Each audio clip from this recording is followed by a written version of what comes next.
উদ্যোগে গতকাল লস্কর মেমোরিয়াল শতবর্ষ পালন করা হয়। প্রধান অতিথি হিসাবে উপস্থিত ছিলেন অধ্যাপক এবং সাংসদ সুগত বসু। মেরিন হিস্ট্রি বিষয়ে বললেন commander BK. Mohanty. Ships which were operating at sea and traversing from ports of India to Europe.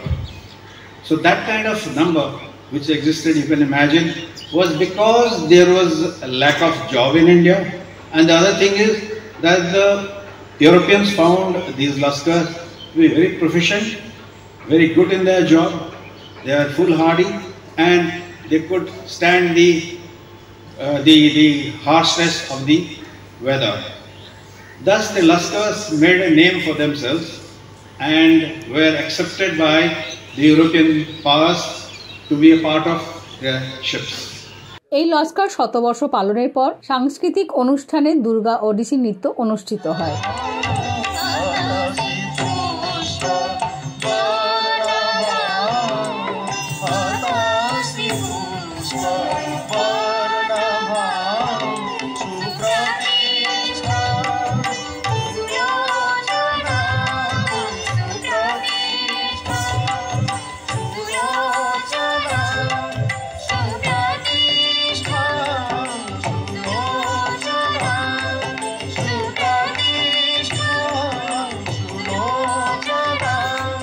Laskar Memorial শতবর্ষ পালনের উদ্দেশ্যে ভারতীয় ডাক বিভাগের বিশেষ পোস্টাল স্ট্যাম্প প্রকাশ করে।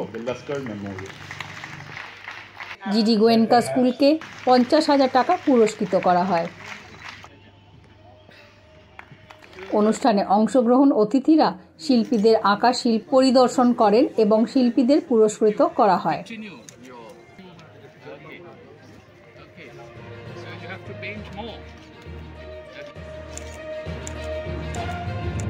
অনুষ্ঠানের শেষে বিশিষ্ট অধ্যাপক, ইতিহাসবিদ এবং সাংসদ সুগত বসু তার বক্তব্যে বলেন, 100 বছর উদযাপন হলো এই লস্কর মেমোরিয়ালের। আমাদের খুবই যারা সাধারণ যারা কর্মী ছিলেন, যারা জাহাজে কাজ করতেন, তাদের স্মরণে। তবে এই উপলক্ষে আমাকে আমন্ত্রণ জানানো হয়েছিল, তাই আমি বললাম কিভাবে নেতাজির জীবনেও একটা বিরাট ঘটনা হচ্ছে নৌবাহিনী সম্পর্কিত। তিনি তো ডুবোজাহাজে করে ইউরোপ থেকে এশিয়া এসেছিলেন এবং এশিয়ায় পৌঁছে আজাদ হিন্দ ফৌজ গঠন করেছিলেন। আমি তাই আজ ডাক দিলাম যাতে নেতাজির ত্যাগ ও তিতিক্ষার আদর্শে অনুপ্রাণিত হয়ে যেন আমাদের যারা সৈনিক তারা যেন দেশ গঠনের কাজে এবং দেশ রক্ষার কাজে এগিয়ে আসে।